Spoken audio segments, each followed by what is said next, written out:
Bismillahirrahmanirrahim. Assalamualaikum warahmatullahi wabarakatuh. Alhamdulillahi wassalatu wassalamu ala rasulillahi wa ala alihi wa ashabihi wa mawala. Allahumma alimna ma yanfa'una wanfa'na bima alamtana wa zidna ilman nafi'an ya rabbal alamin. Rabbi shrah li sadri wa yassir li amri wahlul 'uqdatam min lisani yafqahu qawli. Amma ba'du. Bapak Ibu yang dirahmati Allah Subhanahu wa taala, alhamdulillah di Rabu pagi yang berkah ini bertemu lagi dengan saya Wildan Jauhari di SFL Sekolah Fikih Live dengan mata kuliah setiap Rabu pagi. Jangan lupa ilmu Al-Quran dan tafsir. Terima kasih Bapak Ibu yang sudah menyaksikan tayangan ini lewat live di Facebook akunnya Ustadz Ahmad Sarawat, atau juga live streaming di YouTube kami Rumah Fikih Indonesia, atau juga sudah bergabung di Zoom kita di rumahfikih.com/zoom. Mudah-mudahan kajian kita pada pagi hari ini menambah ilmu yang bermanfaat bagi kita untuk lebih cinta kita kepada Al-Quranul Karim, firman Allah Subhanahu wa taala. Saya tidak sendiri, tentu saja sudah ada guru kita Ustadz Ahmad Sarawat yang nanti akan saya berikan langsung saja kepada beliau untuk menerangkan kali ini di mata kuliah ilmu Al-Quran dan tafsir dengan judul ayat yang pertama dan terakhir turun. Tafadhal Ustadz. Bismillah, alhamdulillah, wassalatu wassalamu ala rasulillah, amma ba'du. Ya, jadi pada kesempatan ini kita akan membuka langsung ya dari buku aslinya. Ini yang saya scroll ini ya, halaman depan, cover dalam ya, ilmu Al-Quran dan tafsir jilid 1. Dan kita bisa langsung ke daftar isi. Ya, di dalam daftar isi ini terdiri dari pengantar, kemudian bagian pertama itu bab 1 pengantar ilmu Al-Quran dan tafsir, ya, ada ABC, kemudian bab 2 literatur ilmu Al-Quran, yaitu ada AB, C, kemudian bab 3 mengenal Al-Quran, ABC, DE, kemudian Al-Quran, bab 4 Al-Quran dan kitab samawi sebelumnya, ya, kemudian bab 5 nuzul Quran, lalu bab 6 Makkiyah Madaniyah. Nah, sekarang kita berada di bab 7, yaitu apa? Ayat yang pertama dan terakhir turun. Dan kita langsung aja ya, kita klik di sini ayat yang pertama dan terakhir turun. Nah, di sini ada semacam ringkasannya. Oke. Ada A pendahuluan, di dalamnya ada subjudul, 1 urutan mushaf, 2 urutan turun. Kemudian B urgensi yang terdiri dari 1 bagian dari kajian nasakh dan mansukh, yang kedua bagian dari kajian perbedaan pendapat ulama. Lalu ada C ayat yang pertama kali diturunkan, itu ada 4 ya, atau ada 5 gitu ya. Lalu yang D ayat yang terakhir diturunkan, ada 8. Kita akan awali dulu dari yang pertama, yaitu pendahuluan ya. Jadi begini, sebagaimana telah kita ketahui bahwa susunan Al-Quran yang kita kenal sekarang ini, yaitu yang terdapat di dalam mushaf Al-Quran, itu tidak sama ya. Poinnya di sini tidak sama, atau saya kasih warna yang agak sedikit terang lah ya. Nah, gini. Tidak sama dengan susunan atau urut-urutan berdasarkan turunnya di masa kenabian dulu ya. Oleh karena itu para ulama membagi susunan Al-Quran menjadi 2 macam. Yang pertama, urutannya sesuai dengan urutan mushaf. Ya, mushaf yang kita kenal sekarang ini. Ya, maka disebut dengan istilah at-tartib al-mushafi. Tartibnya atau urut-urutannya sesuai dengan mushaf ya. Nah, kalau berdasarkan urutan yang ada di mushaf, maka bagian awal Al-Quran itu adalah surat Al-Fatihah ya, kita tahu ya, sebagai surat yang pertama terdiri dari 7 ayat. Diteruskan dengan surat yang kedua, yaitu Al-Baqarah. Berapa itu? 286 ayat. Terus surat yang ketiga Ali Imran, 200 ayat. Diteruskan dengan surat yang keempat tuh An-Nisa, yaitu 176, dan suratnya terus sampai ada 114 surat. Yaitu surat yang judulnya surat An-Nas gitu ya. Itu kan namanya tartib mushafi, urut-urutan sesuai dengan mushaf. Nah, kalau bicara urutan turun ya, ini sejarahnya ya. Susunan ayat Al-Quran berdasarkan urut-urutan turun masing-masing ayat, dan proses turunnya sedikit demi sedikit. Ya, waktu itu kan turunnya sedikit-sedikit dari Pertama kali Nabi usia 40 sampai usia Nabi 63, berarti 23 tahun. Tapi rutin ya, walaupun sedikit rutin dan tidak berhenti hingga kurun 23 tahun. Nah, susunan model ini itulah yang disebut dengan istilahnya tartib nuzuli. Nuzul itu kan artinya turun. Tertib urutan nuzuli turun sesuai dengan urutan turunnya, gitu ya. Nah, kalau berdasarkan urutan turun ayat ya, sebagaimana yang kita pelajari dalam sirah nabawiyah gitu ya, bahwa yang turun pertama saat di Gua Hiro adalah cuma 5 ayat pertama saja, yaitu surat Al-Alaq ayat 1 sampai ayat 5. Kemudian nanti surat Al-Muzammil, Al-Mudaththir. Terus begitu ya, nanti sampai Nabi wafat di tanggal 12 Rabiul Awal tahun ke-11 Hijriah. Jadi di Mekah itu 13 tahun, di Madinah 10 tahun. 10 tahun lebih sedikit karena begitu tahun ke-10-nya habis masuk Muharram, Safar, Rabiul Awal Nabi wafat tanggal 12. Jadi Nabi wafat juga bareng ya dengan hari kelahiran gitu ya. Namun, nah ini dia nih penting nih. Namun seluruh umat Islam telah berijma bahwa susunan Al-Quran yang resmi digunakan adalah yang sesuai dengan mushaf, bukan berdasarkan urut-urutan turunnya. Ini yang sudah ijma ya. Dan haram hukumnya, ini penting nih ya, haram hukumnya bila ada mushaf yang disusun secara urutan turun. Ya. Oleh karena itulah mushaf yang ditulis secara pribadi oleh para sahabat itu semua dimusnahkan di masa pemerintahan Utsman bin Affan radhiyallahu an, ya. Karena apa? Karena ya tidak resmi begitu ya. Nah, namun kajian tentang urutan turunnya ayat demi ayat itu tetap penting untuk dibahas ya. Kalau dikaji sebagai sebuah kajian silahkan, tapi kalau dianggap sebagai ini mushaf itu nggak boleh ya. Dan pembahasan judul kita ini adalah tentang ayat yang pertama dan terakhir turun. Nah, ini kita lagi bahas nih. Cuman kita tidak menjadikan urut-urutan turun itu sebagai mushaf yang standar. Kenapa kita pelajari? Ya karena nanti ada kepentingannya. Muncul kan pertanyaan. Apa kepentingannya kita mengkaji urut-urutan ayat Al-Quran?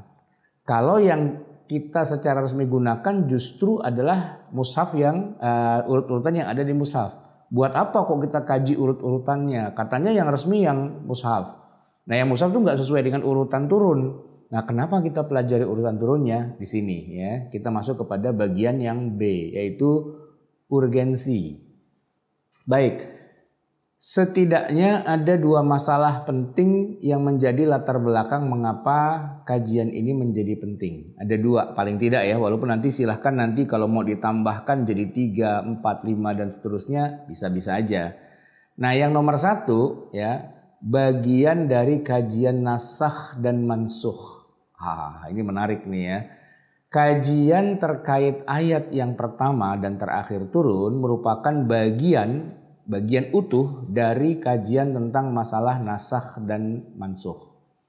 Dan ilmu nasakh dan mansukh adalah salah satu ilmu yang amat menentukan dalam menetapkan hukum syariah. Di mana apabila kita tidak menggunakan ilmu ini, maka semua hukum syariah akan mengalami jungkir balik secara ekstrim kalau tidak ada ilmu nasakh dan mansukh. Sementara bicara tentang urut-urutan turunnya ayat itu sangat erat kaitannya dengan ilmu nasakh wal mansukh karena basically didasarkan pada urut-urutan ayat. Nah, di sini saya kasih misal yang sederhana ya. Kalau kita tidak bisa membedakan antara ayat mana yang turun duluan dan mana yang turun belakangan dari 2 ayat berikut, maka hukumnya jadi fatal. Ya, 2 ayat itu apa? Nih. Yang pertama surat An-Nahl ayat 67. Wa min samaratin nakhili wal a'nabi tattakhiduna minhu sakaran wa rizqan hasana. Dari buah kurma dan anggur kamu dapat buat minuman yang memabukkan dan rizki yang baik. Nah, ini ada kata-kata rizki yang baik. Saya mau kasih contreng dulu di sini. Rizki yang baik. Nah, apa itu khomer? Khomer yang dibuat dari buah anggur, buah kurma, kata Allah ya di dalam surat An-Nahl ini, itu adalah rizki yang baik. Rizki yang baik. Nah, padahal dia kan sakaron, bikin mabuk. Jadi kalau kita lihat ayat ini sih jelas sekali, ayat ini tidak mengharamkan khamr kan? Tidak mengharamkan khamr. Justru ayat ini malah apa? Ya memberi semacam arahan untuk berbisnis khamr. Jadi dikatakan bisnis khamr malah dibilang sumber rezeki yang baik. Wah, ini kan kacau ya. Nah, tetapi memang nanti ada ayat yang lain yang mengharamkan khamr, ada 3 ya. Nah, salah satunya ini adalah surat apa? Al-Maidah ayat 90 ya. Ya ayyuhalladzina amanu innamal khamru wal maisiru wal ansabu wal azlamu rijsum min amali syaitani fajtanibuhu la'allakum tuflihun. Hai orang yang beriman, sungguhnya khamr ya dan yang lain-lain, ada judi, ada berkurban berhala, mengundi nasib dengan anak panah, itu perbuatan keji, termasuk perbuatan setan. Fajtanibuhu, jauhilah. Nah, ini poin penting nih, fajtanibuhu, jauhilah. Jadi kita disuruh menjauhi ya, jadi haram lah gitu khamr itu kan. Nah, coba lihat 2 ayat ini ya. Yang An-Nahl 67 bilang khamr itu baik, sumber rezeki yang baik. Kemudian yang Al-Maidah 90 jauhi, itu perbuatan setan dan seterusnya. Ini kan bertentangan nih ya kan. Nah, kalau kita pakai ilmu nasakh dan mansukh gitu ya, selesai ini masalah. Gampang. Yang An-Nahl 67 ini turunnya di Mekah duluan. Awalnya khamr belum diharamkan. Nah, sedangkan yang ini, yang Al-Maidah 90 itu turunnya di Madinah sesudah periode Mekah. Beberapa riwayat menyebutkan ini turunnya di tahun ketiga habis perang Uhud. Ada riwayat mengatakan ini turun di tahun ke-7 setelah atau sebelum sekitarannya lah perang Khaybar. Antara 2 versi ya, antara tahun ketiga tahun ke-7 lah begitu. Tapi intinya tetap ayat yang innamal khamru wal maisiru wal ansabu wal azlamu rijsun min amali syaitani fajtanibuhu itu turun belakangan. Sedangkan ayat yang tadi bilang khamr itu rezeki yang baik itu turun duluan, berarti yang turun duluan dihapus hukumnya. Hukum yang membolehkan minum khamar, membolehkan bisnis khamar, mengatakan bisnis khamar itu baik, itu memang tadinya ada tapi dihapus oleh ayat yang turun berikutnya. Yaitu ini salah satunya, pamungkasnya adalah Al-Maidah 90. Itu kan penting banget.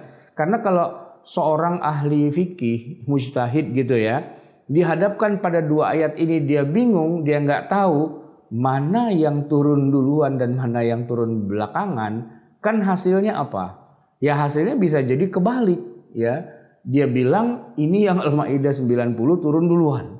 Lalu dihapus hukumnya dengan yang An-Nahl 67. Wah, kan kesimpulannya khamr jadi halal, bisnis khamr jadi bisnis yang menarik. Wah, ini kan kelirunya fatal banget gara-gara nggak tahu ilmu nasakh dan mansukh. Dan ilmu nasakh dan mansukh itu didasarkan pada apa? Ilmu tentang urut-urutan turunnya. Nah, hari ini kita bicara ayat yang paling awal turun dan ayat yang paling akhir turun, karena ini studi ya untuk salah satunya menjadi bahan penting dalam menentukan hukum syariah, khususnya lewat koridor nasakh dan mansukh. Karena koridor nasakh dan mansukh sangat membutuhkan informasi dasar kapan ayat ini diturunkan dan kapan ayat yang lain diturunkan, sehingga nanti ketahuan mana yang dihapus dan mana yang menghapus. Baik, itu yang pertama ya. Kemudian ada lagi nih contoh yang lain ya. Contoh lain adalah 2 ayat yang saling bertentangan terkait dengan masa iddah yang harus dijalani seorang istri ketika suaminya wafat ya. Pada awalnya harus genap selama 1 tahun kan ya. Jadi ada ayat ya di nomor 240 surat Al-Baqarah ya. Nomornya itu nomor 240. Bunyinya begini. A'udzubillahi minasyaitonirrajim. Walladzina yutawaffawna minkum wa yadharuna azwajan wasiyatan li azwajihim mata'an ilal hauli ghaira ikhraj. Dan perempuan, istri yang akan orang-orang yang akan meninggal dunia di antara kamu dan meninggalkan istri gitu ya. Hendaklah dia berwasiat untuk istri-istrinya. Apa isi wasiatnya? Mata'an ilal hauli ya. Diberi nafkah hingga setahun lamanya dan tidak disuruh pindah. Artinya itu masa iddahnya berlangsung selama haul. Haul itu tahun ya. Makanya dikatakan ada orang peringatan haul, peringatan setahun ya, atau peringatan haul yang keberapa? Berarti peringatan tahunan, annual gitu ya. Annual acara gitu, peringatan annual anniversary biasanya ya. Yang keberapa gitu. Haul itu rutin tahunan. Nah, begitu. Nah, haul artinya adalah setahun ya. Berarti masa iddahnya perempuan kalau suaminya meninggal dia harus menjanda dulu, tidak boleh kawin lagi, harus di rumah terus, tidak boleh dinikahi, tidak boleh menerima pinangan bla bla bla setahun. Al-Baqarah 240. Nah, yang unik justru pada nomor 234. Berarti kan tadi kan 240. Sebelumnya kalau menurut tertib mushafi sebelumnya itu ada 234 ya. 6 ayat sebelumnya justru disebutkan durasinya hanya 4 bulan 10 hari. Beda 4 ayat duluan yang 6 bulan 10 hari. Sedangkan yang setahun itu belakangan ya. Nah, bunyinya apa? وَالَّذِينَ يُتَوَفَّوْنَ مِنْكُمْ وَيَذَرُونَ أَزْوَاجًا يَتَرَبَّصْنَ بِأَنفُسِهِنَّ أَرْبَعَةَ أَشْهُرٍ. Orang-orang yang meninggal dunia di antara kamu dengan meninggalkan istri, hendaklah para istri menangguhkan dirinya alias beriddah arba'ata asyhuri wa asyra. Ya, 4 bulan ini wa asyronya kurang nih ya. Arba'ata asyhuri wa asyra ya. 4 bulan 10 hari. Nah, kalau kita menarik kesimpulan hukum berdasarkan urutan nomor ayat pada mushaf, maka yang kita pakai adalah ayat nomor 240. Di mana masa iddah itu setahun. Sedangkan kalau ayat 234 kan duluan. Itu tidak dipakai. Karena apa? Terhapus oleh ayat yang datang sesudahnya. Ini kalau pakai tertib mushafi. Tapi kita dalam menarik kesimpulan hukum nggak pakai urut-urutan mushaf, tapi pakai urut-urutan turunnya. Nah, jadi makanya gini ya, namun ternyata menurut para ulama ayat yang turun duluan justru 240. Sedangkan ayat yang turun belakangan itu adalah yang nomornya 234. Nomornya lebih kecil, turunnya belakangan. Nomornya lebih gede, turunnya duluan. Nah, dan inilah yang seharusnya digunakan. Ayat yang turun belakangan menghapus atau menasakh ayat yang turun duluan, dan jangan keliru menghapus ayat yang urutan dengan menghapus ayat yang nomor urutannya belakangan. Nah, gitu ya. Jadi ini penting dirosah atau studi yang kritis tentang kapan atau bagaimana ayat-ayat itu diturunkan secara urut-urutan waktu. Karena menentukan dalam mengambil kesimpulan hukum mana yang nasakh, mana yang mansukh. Itu nomor 1, urgensi belajar tentang urut-urutan turunnya ayat. Kemudian, nah ini yang bagian kedua nih ya. Bagian dari kajian perbedaan pendapat para ulama. Apa sih gunanya kita ngomongin urut-urutan turunnya ayat gitu ya. Urgensi yang kedua ini lebih unik dari urgensi yang pertama. Yaitu bahwa kajian urutan ayat yang turun itu ternyata kajian yang sumbernya didasarkan pada riwayat dari para sahabat. Riwayat dari para sahabat. Di mana mereka menjadi saksi yang langsung ketika tiap ayat itu turun. Jadi saksi langsung. Bahkan beberapa sahabat, bukan cuma jadi saksi ya, justru malah jadi pelaku langsung dari ayat yang turun itu. Pelaku langsung. Sebutlah misalnya ayat terkait dengan pembersihan nama baik Aisyah ibunda mukminin radhiyallahu anha, ya kan? Sudah pastilah beliau tahu kapan ayat itu diturunkan karena beliau sendiri memang terlibat langsung dalam ayat itu menjadi tokoh utama, ya kan? Nah, kalau sudah begini secara logika seharusnya tidak perlu lagi ada ijtihad, apalagi perbedaan pendapat di kalangan ulama tentang kapan turunnya suatu ayat. Tapi, nah justru di sini uniknya. Ternyata meski kita mendasarkan kapan turunnya suatu ayat berdasarkan dalil-dalil yang qat'i serta jalur periwayatan yang valid, namun riwayat-riwayat itu saling bertentangan juga satu sama lain. Sesama hadis yang sahih ternyata saling bertentangan. Kan unik banget ya. Kita berpikir jangan berbeda pendapat ya, karena kalau berbeda itu kan semua dari pikiran manusia. Kembalikan saja pada Allah, pada Rasulnya, kembalikan pada hadisnya. Gitu kan kebanyakan kita bicara. Nah, kembalilah kita kepada hadis. Ternyata hadisnya ada banyak, riwayatnya beda-beda, tapi semuanya pada sahih. Nah, kan jadi lucu itu ya kan. Kita menghindari pakai logika, menghindari mazhab, menghindari fikih, menghindari apalah macam-macam gitu kan. Kembalilah kepada Quran Sunnah. Udah kembali nih pada Quran Sunnah. Begitu buka Sunnah, nah kok penjelasan tentang turunnya satu ayat itu kok ada banyak riwayatnya. Dan riwayatnya yang banyak itu nggak sama, saling berbeda. Tapi masing-masingnya hadisnya sahih. Pusing pala Barbie, ya kan? Pusinglah, gitu. Nah, disinilah kemudian ada urgensi yang kita bisa temukan, ya. Nih saya kasih contoh. Misalnya untuk ayat apakah yang pertama kali turun, setidaknya kita menemukan ada empat pendapat yang berbeda. Sedangkan untuk ayat yang terakhir turun, jumlah versinya bertambah menjadi 9 riwayat yang berbeda. Untuk kapan ayat pertama turun, ini kan kita lagi ngomongin judulnya apa? Ayat yang pertama dan terakhir turun gitu kan.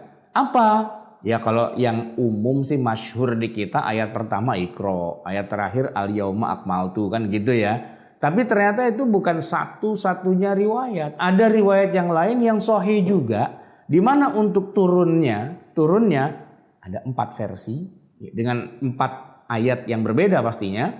Dan untuk kapan yang terakhir turun itu malah ada berapa? 9 versi yang berbeda-beda dan pada sahih-sahih juga itu. Nah, jadi ini kan yang bikin kita puyeng ya. Disinilah kemampuan kita dalam memahami agama Islam diuji habis-habisan, ya kan? Diuji, Pak. Ya sangatlah diuji. Kenapa? Karena kan selama ini kita terbiasa di apa ya? Bukan dibohongin sih, tapi dinina bobo. Dinina bobo itu bukan tidur sama Nina Bobo sama Nina. Nina bobo itu maksudnya terdestrak lah begitu kira-kira dengan ungkapan bahwa ya tadi itu sejak anak SD kan kita sudah sering istilahnya sering diajarin lah, sering diceramahin. Ayat pertama turun Iqra, ayat yang terakhir turun Al Yauma Akmaltu begitu ya. Ternyata enggak. Ternyata ada versi-versi yang berbeda. Disinilah kemampuan kita dalam memahami agama Islam itu diuji habis-habisan. Dan akan ketahuan siapa yang benar-benar punya kapasitas keilmuan yang mumpuni dalam memahami nas-nas agama, dan siapa yang kapasitas memorinya dalam menampung ilmu agama sangat terbatas. Itu langsung panas dia, langsung ngebul, bisa jadi hang gitu kan. Karena apa? Karena nggak terbiasa dikasih kapasitas yang banyak. Mungkin kalau cuma ngerjain pakai Microsoft Word gitu ya, santai. Begitu disuruh ngedit pakai Adobe Premiere, puyeng dia, hang gitu ya. Kenapa? Kurang memori. Prosesornya kurang gede gitu. Di situ diuji ya kan, karena bagaimana menghadapi konflik antar dalil, konflik antar hadis. Hadisnya sama-sama sahih, ternyata kok nggak sama. Oh, itu nggak semua orang bisa itu. Ya, ada juga ngamuk. Ada juga dia ngamuk. Kenapa? Wah, nggak bisa. Apa nih, aliran apa lagi nih? Ya, kelompok mana lagi nih yang begini? Ah, begitu kan? Padahal kan ini sumbernya hadis sahih. Hadisnya sahih. Dan hadisnya ada banyak. Dan yang banyak itu saling bertentangan. Puyeng lah gitu ya. Di sini ya, jadi apa hikmah atau urgensi kita belajar tentang ilmu urut-urutan turunnya ayat itu untuk menguji kepintaran kita, cerdas enggak kita gitu ya, dalam melihat fakta perbedaan-perbedaan nas yang ada di dalam hadis gitu ya. Oke, saya akan berikan kesempatan Ustadz Wildan. Sekarang kita masuk yang C nih, silakan dibaca. Ya, silakan dibaca. Baik Ustadz, poin yang C, ayat yang pertama kali diturunkan. Ada 4 pendapat ulama tentang yang pertama diturunkan. Pertama yaitu Quran surat Al-Alaq ayat 1-5. Ya, Iqra bismi rabbikal ladzi khalaq, khalaqal insana min 'alaq, Iqra wa rabbukal akram, alladzi 'allama bil qalam, 'allamal insana ma lam ya'lam. Itu sudah kita hafal semuanya tuh. Dasar pendapat ini adalah hadis Aisyah radhiyallahu taala anha yang cukup panjang. Diriwayatkan dari Aisyah Ummul Mukminin bahwasanya dia berkata, awal mulanya turun wahyu kepada Rasulullah sallallahu alaihi wasallam adalah mimpi yang benar di waktu tidur. Beliau tidak pernah bermimpi kecuali datangnya seperti cahaya di pagi hari. Kemudian beliau suka menyepi. Beliau menyepi di Gua Hira, ya, bertahannuts, yaitu beribadah di sana beberapa malam sebelum kembali ke rumah keluarganya dan membawa bekal untuk keperluan itu. Kemudian beliau pulang kembali ke rumah Khadijah untuk mengambil bekal seperti semula. Sampai datanglah kepada beliau kebenaran waktu beliau berada di Gua Hira. Malaikat yang datang berkata, bacalah. Nabi menjawab, aku tidak bisa membaca. Ya, Nabi berkata, lalu malaikat itu memegang dan merangkulku sehingga aku kepayahan. Kemudian dia melepaskanku dan kembali berkata, bacalah. Aku kembali menjawab, aku tidak bisa membaca. Lalu malaikat itu memegang dan merangkulku untuk yang kedua kalinya sehingga aku kepayahan. Kemudian dia melepaskanku dan kembali berkata, bacalah. Aku kembali menjawab, ma ana biqari, aku tidak bisa membaca. Lalu malaikat itu memegang dan merangkulku untuk yang ketiga kalinya sehingga aku kepayahan. Kemudian dia melepaskanku dan berkata, bacalah dengan menyebut nama Tuhanmu yang menciptakan. Dia telah menciptakan manusia dari segumpal darah. Bacalah, dan Tuhanmu lah yang maha pemurah, yang mengajar manusia dengan perantara qalam. Dia mengajar kepada manusia apa yang tidak diketahuinya. Teks hadis ini dari Al-Imam Al-Bukhari yang mengutip secara ringkas sampai ayat ketiga. Dalam riwayat Muslim disebutkan sampai ayat kelima. Ya, dia mengajarkan kepada manusia apa yang tidak diketahuinya. Dan riwayat ini sangat panjang, ya. Ustadz Ahmad Syarwat mengutip sampai bagian ini saja. Begitu. Ya, sekarang saya jelasin ya. Baik, ini adalah yang paling masyhur ya, paling masyhur.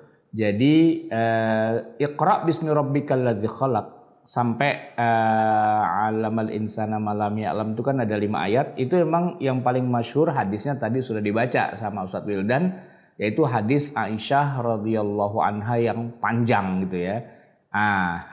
Ya panjang. Nah, teks hadis ini dari Bukhari ya, yang mengutip secara ringkas sampai ayat ketiga. Kemudian ada riwayat Muslim yang disebutkan juga sampai ayat kelima. Gitu ya. Jadi kalau yang versi Bukhari itu 3 ayat, 3 ayat. Ya, itu 3 ayat, Iqra bismi rabbikal ladzi khalaq, khalaqal insana min 'alaq, Iqra wa rabbukal akram gitu kan. Nah, sedangkan versi riwayatnya Muslim itu 5 ayat. Ya, terusannya gitu kan. Nah, jadi sebenarnya kalau kita bandingkan Bukhari dan Muslim saja itu sudah beda. Bukhari dan Muslim saja itu udah beda, yaitu apa? Bukhari cuma 3, Muslim 5. Nah, terus gimana dong? Ya, thariqatul jam'i. Sebenarnya 5, cuman yang disampaikan Bukhari karena panjang, mungkin hadisnya dipotong dan dianggap orang semua sudah paham lah gitu ya. Tapi itu baru versi yang pertama Ustadz Wildan. Coba antum baca yang kedua. Baik Ustaz, ini pendapat yang kedua yaitu Quran surat Al-Muddathir surat ke-74 ayat 1 sampai 5. Ya ayyuhal muddathir kum fa'anzir wa rabbaka fakabbir wa thiyabaka fatahhir war rujza fahjur. Hai orang yang berkemul, bangunlah lalu berilah peringatan dan Tuhanmu agungkanlah, pakaianmu bersihkanlah dan perbuatan dosa tinggalkanlah. Ya, pendapat ini juga berdasarkan hadis riwayat Al-Bukhari dan Muslim. Ya, Abu Salamah berkata, aku bertanya kepada Jabir bin Abdullah, ayat Al-Quran mana yang pertama kali diturunkan? Dia menjawab, aku berkata, aku tidak ceritakan kepada engkau kecuali seperti yang diceritakan oleh Rasulullah Sallallahu Alaihi Wasallam. Ya, Rasulullah Sallallahu Alaihi Wasallam bersabda, aku berdiam diri di Gua Hira, maka setelah selesai masa berdiam diriku, aku turun menelusuri lembah. Tiba-tiba aku dipanggil, maka aku melihat ke depan, ke belakang, ke kanan dan ke kiri. Ya, tiba-tiba dia Jibril alaihissalam duduk di atas kursi antara langit dan bumi. Maka aku datang kepada Khadijah, maka aku berkata, selimuti aku. Mereka memercikkan air dingin kepadaku dan turunlah kepadaku surat tersebut. Hadis riwayat Al-Bukhari dan Muslim, teksnya berasal dari Imam Muslim. Iya, ini versi yang kedua kan. Nah, ini versi kedua, yaitu bukan Iqra, tapi malah Al-Muddathir. Al-Muddathir.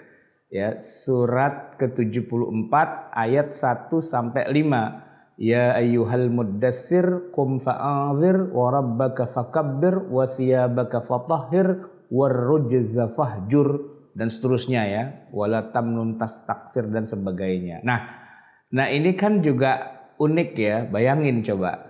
Ini ada Jabir ya, Jabir. Abu Salamah itu ya, salah seorang sahabat Nabi juga, itu bertanya kepada sahabat Nabi yang namanya Jabir bin Abdullah ya, tentang ayat mana yang pertama kali diturunkan. Lalu apa kata Jabir? Apa bukan ya, bukan salah nih ya. Nah, maka Jabir berkata, aku tidak ceritakan kepada engkau kecuali seperti yang diceritakan oleh Rasulullah. Lalu Rasulullah itu gimana? Rasulullah itu bersabda begini, aku lagi berdiam di dalam gua Hira ya. Maka setelah selesai masa berdiam diriku, aku turun menelusuri lembah. Turun nih menelusuri lembah, kan emang tinggi tuh ya. Gua Hira itu kan adanya di atas gunung, Jabal Nur. Itu kalau kita dari Masjidil Haram naik bis gitu ya ke sana atau naik taksi gitu tuh, itu naiknya bisa 2 jam itu ke atas itu. Nah, lagi turun dari gunung itu, nah di tengah jalan tuh ketemu dengan itu Jibril ya, malaikat Jibril dipanggil. Lalu aku melihat ke depan, ke belakang, ke kanan, ke kiri, nengok-nengok, tiba-tiba itu Jibril ada di atas kursi antara langit dan bumi. Gede banget gitu. Ya kan? Maka aku pulang ketemu dengan Khadijah gitu, lapor gitu kan. Maka aku berkata, Zammiluni, selimuti aku. Mereka memercikkan air dingin padaku dan turunlah kepadaku surat itu. Ya ayyuhal muddathir qum fa'anzir wa rabbaka fakabbir wa thiyabaka ya, atau al-muddathir atau al-muzammil. Ya, kalau al-muzammil ya hampir double ya, tapi yang jelas kalau teks dalam riwayat ini hadisnya menyebutkan ya ayyuhal muddathir ya. Nah, kalau begitu kan berarti apa yang dikatakan Jabir ini beda dengan yang dikatakan oleh Aisyah. Dan masalahnya adalah hadis Jabir ini siapa perawinya? Bukhari, Muslim. Yang tadi yang Iqra, Bukhari, Muslim. Ini gimana sih Bukhari sama Muslim kok jadi plin-plan begini? Kata Bukhari, emang gue pikirin. Dia sih cuma meneliti sanadnya. Bukhari tidak mengkritisi matannya, itu nggak dikritisi. Yang dikritisi cuma sanadnya. Dan sanadnya dua-duanya sahih. Masuk dalam Sahih Bukhari, masuk dalam Sahih Muslim. 2 hadis yang bertentangan. Satu hadis menyebutkan ayat pertama adalah Iqra, tapi satu lagi hadis mengatakan bahwa yang pertama turun adalah ya ayyuhal muddathir. Iqra-nya enggak disebut. Nah, gitu ya. Puyang-puyang situ. Makanya saya bilang, urgensi mempelajari ayat yang pertama dan ayat yang terakhir turun gitu ya, selain bicara tentang nasikh wal mansukh gitu ya, bicaranya tentang apa? Tentang kapasitas kepala kita ini dalam belajar ilmu syariah itu cukup apa enggak? Kalau enggak stres, ngamuk. Wah, selama ini bukannya Iqra, kenapa tiba-tiba jadi ayyuhal mudatsir gitu kan? Nah, isi itu ya penting. Oke. Terus masuk yang ketiga. Nah, oke, silakan dibaca. Baik. Pendapat yang ketiga, surat Al-Fatihah. Pendapat ketiga menyebutkan bahwa ayat yang pertama kali turun adalah surat Al-Fatihah. Pendapat ini didasarkan hadis riwayat Al-Baihaqi dengan sanadnya dari Abi Maisarah Umar ibn Syurahbil. Nah, oke, ini pendapat ketiga nih lain nih, bukan Iqra, bukan Al-Mudaththir, tapi marah satu surat Al-Fatihah. Ya, ini pendapat yang ketiga ya. Bahwa ayat yang pertama kali turun adalah surat Al-Fatihah. Ya, emang tadi hadisnya siapa tuh? Riwayat Al-Baihaqi. Baihaqi ini juga ulama besar yang bisa menjadi katakanlah kritikus hadis juga gitu ya. Yang sanadnya dari Abi Maisarah Umar bin Syurahbil gitu ya. Dan secara logika sih rada masuk akal juga. Kan begini, ini logikanya ya. Islam kan ditegakkan di atas tiangnya itu adalah sholat. Dikatakan sholat itu tiang agama. Tapi sholat itu tidak sah kalau nggak baca surat Al-Fatihah. Antum bisa bayangin. Sholat nggak pakai baca Fatihah itu kan nggak sah. Ya kan? Sementara perintah yang turun pertama dalam rangka ritual ibadah itu kan emang sholat. Gitu kan? Emang sholat gitu. Nah, bagaimana disuruh sholat tapi nggak baca Fatihah? Kan nggak mungkin. Berarti harus turun surat Al-Fatihah dulu, baru ada perintah sholat. Sementara perintah sholat itu kan adanya di awal-awal. Kalau sholat yang 5 waktu sih, itu memang beda ya, jangan samakan. Kalau sholat 5 waktu tuh udah tahun ke berapa? Udah tahun ke 11, ke 12 gitu ya. Menjelang hijrah. Nah, padahal kan Nabi di Mekah tuh dakwah lama dulu tuh baru hijrah. Sampai tahun ke-13 baru hijrah. Nah, kalau menjelang hijrah ya 11-12 gitu ya kira-kira. Nah, karena para ulama beda pendapat dalam mendeskripsikan pasti tahunnya. Kalau 27 Rajabnya iya, tapi kalau pasti angka tahunnya malah beda-beda pendapat. Tapi sepakat menjelang hijrah. Nah, itu turun yang namanya perintah sholat 5 waktu itu kan pada waktu Isra Mi'raj. Nah, pertanyaannya, sebelum ada Isra Mi'raj apakah sudah ada perintah sholat? Jawabannya ada. Perintah sholat yaitu qumil laila illa qalila, kan begitu ya, bangunlah di waktu malam. Itu kan bangun di waktu malam bukan cuma bangun begadang bengong gitu kan, enggak. Qum itu maksudnya berdiri, maksudnya aqimis sholat, dirikanlah sholat. Nah, sholatnya memang bukan sholat zuhur asar maghrib isya subuh sih, sholat bukan yang 5 waktu ya, tapi sholat yang malam. Atau ada juga di beberapa riwayat menyebutkan bahwa sholatnya tuh bil ghuduwi wal asal, pagi dan petang gitu ya. Tapi udah ada sholat lah. Nah, kebayang nggak disuruh sholat tapi belum ada surat Al-Fatihah? Nggak kebayang kan? Berarti surat Al-Fatihah itu pasti turunnya paling awal. Karena perintah ibadah paling awal adalah sholat. Ini kalau kita kaitkan hadis tadi dengan secara logika urut-urutan sejarahnya kan pasti itu ya. Nah, itu pendapat yang keberapa? Ketiga. Yang pertama tadi apa? Yang pertama tadi kan Iqra pasti ya, kita sepakat. Maksudnya yang paling masyhur tuh Iqra. Kemudian ya ayyuhal mudatsir. Kemudian surat Al-Fatihah. Nah, yang keempat lafaz bismillahirrahmanirrahim. Ya, silakan dibaca. Keempat, bismillahirrahmanirrahim. Ya, pendapat yang keempat menyebutkan bahwa ayat yang pertama kali turun adalah lafal basmalah, yaitu bismillahirrahmanirrahim. Ya, pendapat ini didasarkan hadis riwayat Al-Wahidi dengan sanadnya dari Ikrimah dan Al-Hasan. Nah, ini hadisnya riwayat Al-Wahidi ya, dengan sanadnya dari Ikrimah dan Al-Hasan. Oke. Nah, jamaah sekalian, yang menarik adalah begini. Untuk yang ayat pertama kali turun, walaupun ada 4 perbedaan hadis gitu ya, Tapi memang kebanyakannya para ulama merojihkan yang Iqra. Ya, hampir semuanya sepakat gitu. Nah, saya ingin menyampaikan di sini beberapa pandangan para ulama ya terkait kenapa kok Iqra gitu ya. Ini kita akan awali dulu dari siapa? Az-Zarkashi. Oke, Az-Zarkashi. Az-Zarkashi menyebutkan bahwa Jabir ini berarti hadis yang ya ayyuhal muddatsir ya kan? Tadi kan itu kata Jabir gitu kan. Kalau yang Iqra itu kan hadisnya Aisyah gitu. Bahwa Jabir mendengar Nabi SAW menyebutkan kisah permulaan turun wahyu, tapi kata Az-Zarkashi, ini Jabir hanya mendengar bagian akhir kisah. Ibarat kata ini kelas dimulai jam 8 pagi, ya kan? 2 jam. Nah, Jabir datangnya telat dia. Telat. Nggak dengar cerita dari awalnya.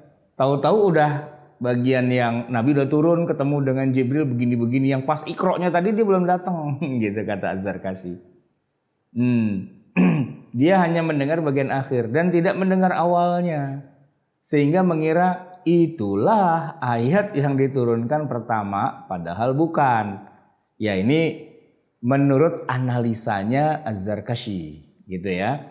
Jadi kata Az-Zarkashi, sepertinya Jabir belum mendengar apa yang diceritakan Nabi tentang wahyu yang turun sebelum fatratul wahyi atau terputusnya wahyu. Sehingga beliau beristihad bahwa Al-Muddatsir lah yang pertama kali turun. Ya.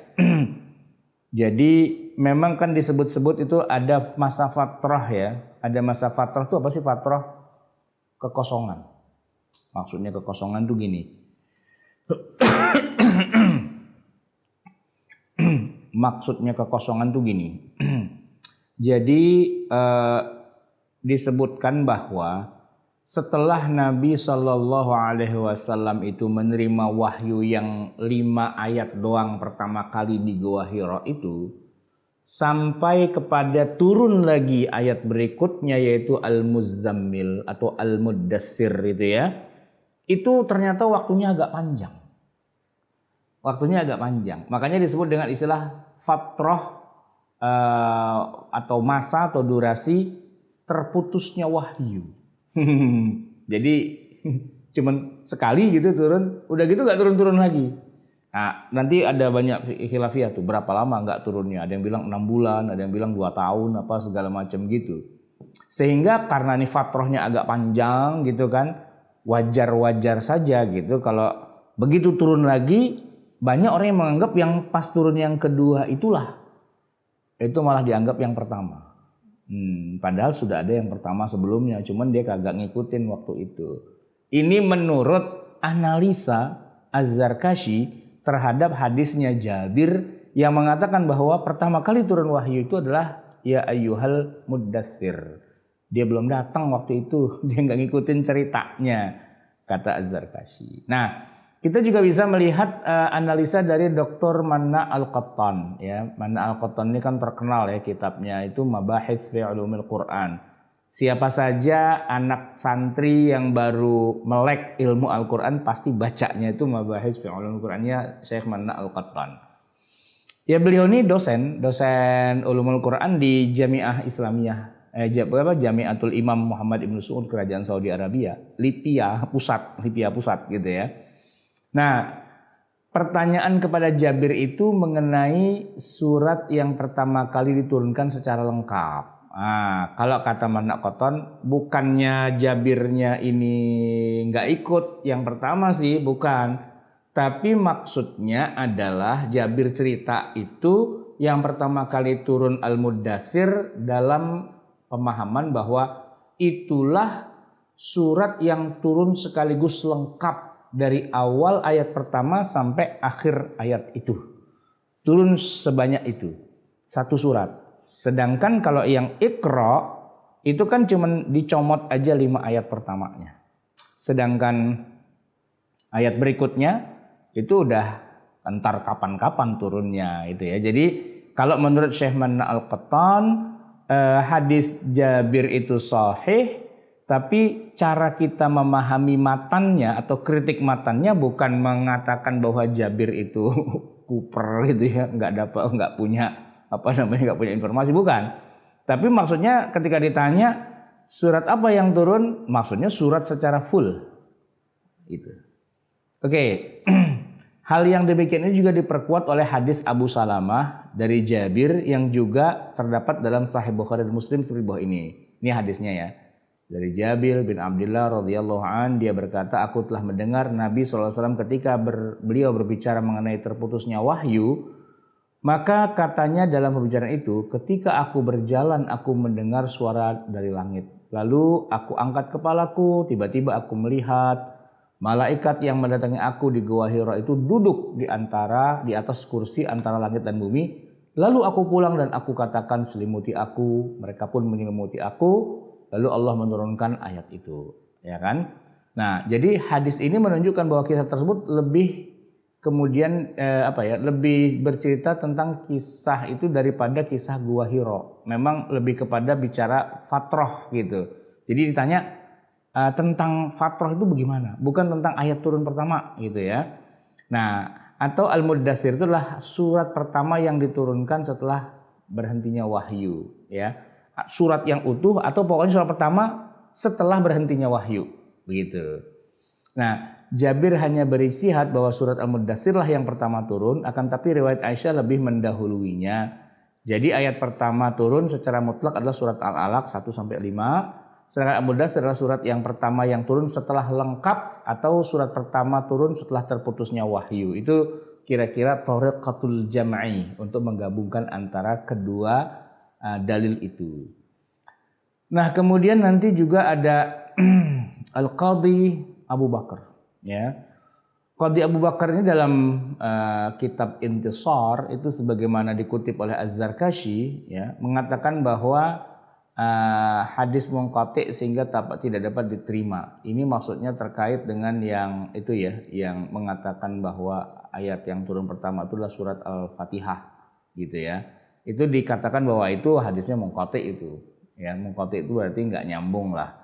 Begitu juga pendapat keempat yang mengatakan bahwa itu cuma Bismillahirrahmanirrahim saja, itu ditolak karena berdasarkan hadis mursal. Sementara hadis Bukhari dan Muslim kan marfu, maka hadis mursal tidak bisa mengalahkan hadis yang marfu. Dari situlah kemudian kebanyakan kita gitu ya mengatakan ya yang turun pertama kali adalah Iqra, karena itu yang paling disepakati, paling istilahnya paling mu'tamad, paling kuat, paling rajih dibandingkan dengan yang tiga yang lainnya. Nah, itu kira-kira di situ aja kita sudah tahu, oh ternyata ada perbedaan ya. Iya. Nah, belum lagi kalau kita bicara tentang ayat yang terakhir diturunkan. Ayat yang terakhir diturunkan. Nah, silakan Ustadz Wildan baca. Poin yang D, ayat yang terakhir diturunkan. Perbedaan pendapat para ulama terkait ayat manakah yang terakhir diturunkan, kita menemukan perbedaan pendapat di kalangan ulama lebih banyak lagi. Ya, di kalangan umat Islam Indonesia boleh dikatakan yang paling populer ayat terakhir turun adalah Quran surat Al-Maidah ayat yang ketiga ya, al-yauma akmaltu lakum dinakum wa atmamtu alaikum nikmati wa raditu lakumul islama dina. Ayat ini diturunkan pada waktu Haji Wada, tepatnya pada hari wukuf di Arafah tanggal 9 Dzulhijjah ya. Nabi meninggal tahun berikutnya pada tanggal 12 Rabiul Awal. Namun sebenarnya terdapat perbedaan yang cukup banyak di kalangan para ulama terkait ayat yang terakhir diturunkan. Ya, jadi sampai di mana tadi itu ya? Oh ya, yang paling populer itu kan al-yauma akmaltu lakum dinakum wa atmamtu alaikum ni'mati wa raditu lakumul islama dina. Ini paling populer. Anak-anak ibtidaiyah, anak-anak pesantren ya, anak aliyah gitu kalau tanya ayat apa sih yang paling akhir turun? Pasti jawabannya al-yauma akmaltu. Ya, jamaah pengajian di mana-mana, bapak-bapak, ibu-ibu di mana-mana pasti jawabannya sama, al-yauma akmaltu. Itu yang paling populer gitu ya. Nah, ayat ini atau paling enggak petikannya yang bunyinya, karena kan gini ya, ini surat Al-Maidah ayat berapa tadi? Ayat 3 kan ya. Surat Al-Maidah ayat 3 ini kan panjang ya. Awal ayat al-yauma akmaltu itu bukan awal ayat. Ya, dan juga bukan akhir ayat, dia ada di tengah-tengah, nyempil di tengah ayat gitu. Nah, lafaz al-yauma akmaltu lakum dinakum itu disepakati turunnya tadi pada waktu haji wada, yaitu pada tahun ke-10 Hijriah, tepatnya pada saat lagi wukuf di Arafah. Tanggal 9 Zulhijjah. Kan wukufnya Arafah ya. Nah, inilah yang dikatakan bahwa ayat yang terakhir turun ya di Arafah gitu. Nah, cuma memang antara dari Nabi haji di Padang Arafah itu sampai kepada Nabi wafat memang jaraknya tuh dekat banget. Jaraknya dekat banget. Boleh dibilang ya itu khutbah, makanya disebut dengan haji wada, haji perpisahan gitu ya. Itu karena memang setelah itu pada ditinggal oleh Nabi. Berpisah Nabi itu dari para sahabat. Makanya itulah momen dimana kita terakhir tuh farewell gitu sama Rasulullah gitu ya. Nah, sehingga banyak orang mengatakan ya udah itulah khutbah terakhir, itulah momen terakhir Nabi ketemu dengan para sahabat, ya ayat yang turun pada saat itulah ayat yang terakhir gitu ya. Banyak yang berkesimpulan seperti itu. Nah, tetapi sebenarnya kalau didalami lebih jauh, ternyata jarak dari haji sampai ke wafatnya Nabi betulan hari haknya ternyata itu cukup lama juga sih, ya kan? Karena kan Nabi wafat tanggal 12 Rabiul Awal. Rabiul Awal itu bulan keberapa? Bulan ketiga. Ya, sedangkan haji itu bulan ke-12. Jadi kan kalau sudah hitungan 12 tuh Zulhijjah gitu kan, wukuf kan tanggal 9. Ya, wukuf di Arafah 9, 10, 11, 12, 13 kan di Mina gitu kan ya. Di Mina. Terus sampai habis bulan Zulhijjah itu kan masuk ke tahun berikutnya jatuhnya apa? Muharram kan? Nah, Muharram bulan pertama, Safar bulan kedua. Habis Safar apa? Nah itu Rabiul Awal. Berarti ya 3 bulan lah, 3 bulan setengah atau 4 bulan gitu kalau ngitungnya dari hari H 9 Zulhijjah sampai ketemu 12 ya. Ya 3 bulan ya. 3 bulan atau 4 bulan tuh. Gini. 9 Zulhijjah. Ketemu sebulan kemudian berarti 9 Muharram. Oke, itu 1 bulan. Ketemu bulan depannya 9 Safar, gitu kan? Itu 2 bulan. Ketemu 9 lagi, nah 3 bulan berarti kan? Itu tanggal 9 bulan Rabiul Awal. Wafatnya bukan tanggal 9-nya sih. 10, 11, 12. Tanggal 12 itu wafat. Jadi 3 bulan 3 hari gitu kira-kira, ya kan? Nah, kalau ngelihatnya secara zoom out, itu emang hampir sangat berdekatan, nempel itu antara haji wada dengan wafat. Tapi kalau ngelihatnya zoom in, nah 3 bulan 3 hari, itu apa nggak ada ayat yang turun? Ternyata ada. Nah disitulah kemudian terjadi yang tadi riwayat-riwayat yang menyebutkan, oh ternyata ada lagi ayat yang turun selain al-yauma akmaltu. Nah, disinilah kemudian kita akan bahas pendapat yang pertama mengatakan ada ayat yang turun setelah al-yauma akmaltu, ya kan? Yaitu surat Al-Baqarah ayat 278. Dikatakan bahwa ayat terakhir yang diturunkan adalah ayat mengenai riba. Ya, ayat mengenai riba ini Al-Baqarah 278. Didasarkan oleh hadis Bukhari dari Ibnu Abbas yang mengatakan, yang ngomong juga Ibnu Abbas lagian ya, turjumanul Quran, orang paling ngerti Quran. Ayat yang terakhir diturunkan adalah mengenai riba. Ini dia ayatnya. Ini hadisnya ya. An Ibni Abbasin radhiyallahu anhuma. Nah, ini anhuma berarti an Ibni Abbas Ibnu Abbas. Ya Ibnu Abbas itu anaknya, bapaknya Al-Abbas Ibnu Abdul Muthalib ya. Oke. Qala, dia berkata, akhiru ayatin nazalat 'ala Nabi sallallahu alaihi wasallam ayatur riba.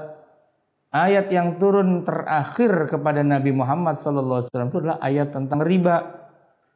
Ya, bunyinya ini, ya ayyuhalladzina amanu ittaqullah ya. Ya ayyuhalladzina amanu taqullaha wa dharu ma baqiya minar riba. Wahai orang yang beriman, bertakwalah kepada Allah dan tinggalkan sisa riba. Kata Ibnu Abbas, hadisnya Bukhari. Kan beda ya dengan al-yauma akmaltu gitu kan. Al-yauma akmaltu Al-Maidah ayat 3. Ini Al-Baqarah berapa? 278. Nah, ada lagi nih versi yang kedua, ya, yang pendapat yang mengatakan bahwa ayat Al-Quran yang turun terakhir adalah firman Allah Ta'ala, wattaqu yawman turja'una fihi ilallah, dan takutlah kamu kepada Allah, peliharalah dirimu dari pada waktu itu kamu semua dikembalikan pada Allah. Al-Baqarah 281. Yang tadi kan 278. Kalau yang ini versinya 281. Didasarkan pada hadis yang diriwayatkan oleh Al-Imam An-Nasa'i, ya. Dan yang lain-lainnya juga dari Ibnu Abbas juga, dari Sa'id bin Jubair gitu ya. Ayat Quran terakhir turun ialah wattaqu yawman turja'una fihi ilallah. Al-Baqarah 281. Versi yang ketiga. Ada berapa sih? 9 ya. Ada 9. 1, 2, 3, 4, 5, 6, 7, 8. Dan dengan 9-nya yang al-yawma akmaltu itu. Oke, versi yang ketiga Ustaz Ildan silakan dibaca. Baik. Pendapat yang ketiga, Quran surat Al-Baqarah ayat 282. Ada juga yang bilang bahwa ayat yang terakhir turun ialah mengenai hutang. Ya, hal ini berdasarkan hadis yang diriwayatkan dari Sa'id Ibnul Musayyib, telah sampai kepadanya bahwa ayat Al-Quran yang paling mudah di arsy ialah ayat mengenai hutang. Ya, yang dimaksudkan ialah ayat ya ayyuhalladzina amanu idza tadayantum bidainin ila ajalin musamma faktubuh, dan seterusnya itu sampai satu halaman. Ya, bila ketiga riwayat di atas dapat dipadukan, yaitu bahwa ketiga ayat tersebut diturunkan sekaligus seperti tertib urutannya di dalam mushaf, karena ayat-ayat itu masih satu kisah. Dengan demikian maka ketiga riwayat tersebut tidak saling bertentangan. Iya. Oke. Ini adalah versi yang ketiga ya. Ayat yang terakhir apa? Ya ayyuhalladzina amanu idza tadayantum bidainin ila ajalin musamman faktubuh. Wahai orang yang beriman, apabila kamu bermuamalah secara tidak tunai untuk waktu yang ditentukan, hendaklah kamu menuliskannya. Al-Baqarah 282. 282 ya. Ini ayat yang paling panjang nih. Al-Baqarah 282 diawali dengan idza tadayantum bidainin ila ajalin musamman faktubuh. Jadi udah ada 3 versi ya. Tadi bilang Al-Baqarah berapa tadi yang nomor 1 itu? Al-Baqarah 278 ayat riba. Kemudian yang mengatakan lagi ayat 281 Al-Baqarah. Kemudian 282 ayat yang paling panjang. Nah, antara 1, 2, dan 3 ini ternyata ada juga ulama yang mencoba menggabungkan, yaitu gini. Bila ketiga riwayat di atas dapat dipadukan, yaitu bahwa ketiga ayat tersebut diturunkan sekaligus. Ya, seperti tertib urutannya di dalam mushaf, itu kan urut-urutannya emang benar tuh ya. Dari 278, kemudian 281, kemudian 282. Itu kan memang satu deret gitu. Jadi kalau dibilang ada hadis yang bilang turun terakhir yang ini, terus hadis yang lain turun yang turun yang terakhir yang ini, terus ada hadis yang lain turun yang ini, ya emang tiga-tiganya turun bareng gitu. Tapi dianggap masing-masing kayak sendiri-sendiri, padahal turunnya ya berbarengan pada satu momen gitu, panjang gitu ya. Itu kan ciri khas dari ayat yang turun terakhir itu kan agak panjang-panjang emang. Oke, sekarang kita masuk kepada pendapat yang keempat, ya, versi yang keempat. Ya, silahkan Ustaz Wildan dibaca lagi. Pendapat yang keempat, surat An-Nisa ayat 176. Dikatakan pula bahwa ayat yang terakhir kali diturunkan ialah ayat mengenai kalalah. Hal ini berdasarkan hadis yang diriwayatkan Al-Imam Al-Bukhari. Ya, haddatsana Sulaiman ibnu Harbin, haddatsana Syu'bah an Abi Ishaq sami'tul Barra radhiyallahu taala anhu qala akhiru suratin nazalat bara'ah wa akhiru ayatin nazalat yastaftunaka kulillahu yuftikum fil kalalah. Telah menceritakan kepada kami Sulaiman bin Harb, telah menceritakan kepada kami Syu'bah dari Abu Ishaq. Aku mendengar Al-Barra radhiyallahu taala anhu, dia berkata surat yang terakhir kali turun adalah surat Bara'ah atau surat Taubah, sedangkan ayat yang terakhir kali turun adalah ayat mereka meminta fatwa kepadamu tentang kalalah, katakanlah wahai Muhammad, Allah memberi fatwa kepadamu tentang kalalah, yaitu Quran surat An-Nisa ayat 176. Oke, iya, ini versi yang keempat ya, bukan Al-Baqarah, tapi adanya di An-Nisa 176. Ya, di mana memang hadisnya tadi sudah dibacakan ya, bahwa kata siapa sih tadi itu ya, Al-Barra bin Azib ya, Al-Barra bin Azib. Ini sahabat Nabi juga nih radhiyallahu an. Qala akhiru suratin nazalat bara'atan wa akhiru ayatin nazalat yastaftunaka qulillahu yuftikum fil kalalah. Akhir surat yang turun Baro'ah kalau satu surat. Tapi kalau ayat yang terakhir turun yastaftunaka qulillahu yuftikum fil kalalah, An-Nisa 176. Nah, ini hadis Bukhari juga ini ya, dari Al-Barra bin Azib. Baik, sekarang yang kelima. Nah, yang kelima versinya lain lagi ya. Versinya adalah surat At-Taubah 128 dan 129. Itu apa ayatnya? Wa idza ma unzilat suratun nadhara ba'dhum ila ba'dhin hal yarakum min ahad thumma sarafallahu qulubahum bi annahum qaumun la yafqahun. Masih ada terusannya. Laqad ja'akum rasulun min anfusikum azizun 'alaihi ma 'anittum harisun 'alaikum bil mu'minina raufur rahim. Fa in tawallaw faqul hasbiyallahu la ilaha illahu alaihi tawakkaltu wa huwa rabbul arsyil azim. Nah, At-Taubah 128 129 ya. Ini versi yang kelima gitu ya. Terus masih ada lagi versi yang keenam ya, yang mengatakan bahwa itu adalah surat Ali Imran 195. فاستجاب لهم ربهم أني لا أضيع عمل عامل منكم من ذكر أو أنثى بعضكم من بعض فالذين هاجروا وأخرجوا من ديارهم وأوذوا في سبيلي وقاتلوا لأكفرن عنهم سيئاتهم ولأدخلنهم جنات تجري من تحتها الأنهار ثوابا من عند الله والله عنده حسن الثواب. Ali Imran 195. Kemudian yang nomor 7, An-Nisa 93. Masalah pembunuhan ternyata ya. Wa may yaqtul mu'minan muta'ammidan fajazā'uhu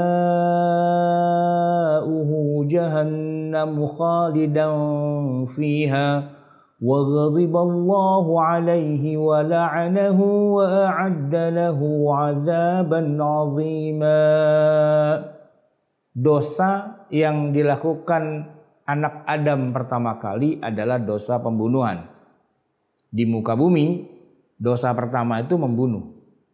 Kalau dosanya Nabi Adam sih makan yang haram, tapi kan masih di sono, masih di surga. Di muka bumi dosa pertama itu membunuh. Habil dan Qabil berantem, ribut gara-gara perempuan gitu ya, mati gitu kan. Nah, maka ayat yang terakhir turun dari langit itu ayat yang mengingatkan tentang kematian. Wa may yaqtul mu'minan muta'ammidan, siapa yang membunuh seorang mukmin muta'ammidan secara sengaja, fajazaa'uhu jahannam, maka balasannya adalah neraka jahannam khalidan fiha, abadi di dalamnya. Wa ghadiballahu 'alaihi, Allah murka pada dia, wa la'anahu, dan dilaknat, wa a'adda lahu 'adzaban 'azima, dan disiapkan ya, azab yang azim, yang besar sekali, membunuh. Dan fitnah manusia itu kan ya saling berbunuhan, perang dan seterusnya. Maka kalau mau diangkat menjadi salah satu pemahaman atau salah satu pilihan bahwa membunuh itu sangat-sangat kejam, sangat-sangat, itu kita pakai gunakan ini. Bahwa di antara sekian banyak pilihan ayat yang terakhir turun adalah pesan tentang betapa pedihnya ancaman orang yang membunuh nyawa manusia secara sengaja, masuk neraka jahanam, dimurkai Allah, dilaknat, dan disediakan azab yang sangat besar. Surat An-Nisa ayat 93. Nah, itu adalah salah satu riwayat, ya kan? Ya tentu kalau kita mau menyampaikan pada orang, kita harus katakan salah satu riwayat. Jangan satu-satunya riwayat, yang paling benar cuma ini doang, yang lain salah semua. Enggak, itu berarti komputernya masih ngehang gitu, ngebul. Gara-gara dia nggak bisa menerima banyak memori, nggak bisa menjalankan beberapa aplikasi secara sekaligus gitu ya. Hang dia, begitu buka ini, hang dia. Nah, kalau yang kapasitas otak memorinya banyak itu, terima semua bisa. Nah, gitu. Nah, yang terakhir atau yang nomor 8 adalah surat An-Nasr, ya. Surat An-Nasr, idza jaa nasrullahi wal fath wa ra'aitan nasa yadkhuluna fi dinillahi afwajan fasabbih bihamdi rabbika wastaghfirhu innahu kana tawwaba. 3 ayat, ya. Jadi ya ada 8 itu ya, ditambah yang paling masyhur tadi jadi 9. Al-yauma akmaltu lakum dinakum. Nah, jamaah sekalian, sebagai penutup ya, Al-Qadhi Abu Bakar Al-Baqillani dalam kitab Intisar mengomentari bahwa pendapat ini sama sekali tidak disandarkan kepada Nabi SAW, boleh jadi ijtihad atau dugaan saja. Mungkin masing-masing memberitahukan mengenai apa yang terakhir yang dia dengar dari Rasulullah sebelum wafat dan tidak seberapa lama kemudian beliau sakit. Sedangkan yang lain mungkin tidak secara langsung mendengar dari Nabi, mungkin juga ayat itu dibaca terakhir oleh Nabi pada waktu sholat, ya bersama-sama gitu, padahal sudah turun sebelumnya tapi dia belum dengar, lalu dengar Nabi ngomong membacaan ayat itu, ya kemudian dia menganggap itulah ayat yang terakhir turun, padahal udah turun udah lama gitu ya. Nah, itu jadi ada beberapa kemungkinan. Begitulah jamaah sekalian, Ustaz Wildan, kajian tentang ayat yang pertama dan yang terakhir turun. Ada sisi khilafiyahnya gitu ya, dan ada sisi manfaat yang lain. Yang paling utama adalah untuk mengetahui nasakh dan mansukh. Oke. Baik Ustadz, terima kasih. Bapak Ibu yang dirahmati Allah Subhanahu wa taala, kita berada di ujung acara di kajian kita pada pagi hari ini di SFL dengan judul ayat pertama dan yang terakhir diturunkan. Itu menjadi penting sekali sebagaimana tadi digarisbawahi oleh Ustadz. Sangat harus diketahui oleh para mufasir dan para mujtahid untuk menentukan nasikh mansukh atau am maksus, mutlaq muqayyad dan seterusnya begitu ya, karena itu menjadi poin penting dalam menafsirkan ayat Al-Qur'an. Baik, terima kasih Bapak Ibu yang dirahmati Allah Subhanahu wa taala sudah menyaksikan tayangan ini baik melalui Zoom, Facebook maupun YouTube kita. Mudah-mudahan apa yang kita kaji pada pagi hari ini membawa ilmu yang bermanfaat untuk kita dan berkah untuk kehidupan kita. Mari sama-sama kita tutup dengan doa kafaratul majlis. Subhanakallahumma bihamdika asyhadu an la ilaha illa anta astaghfiruka wa atubu ilaik.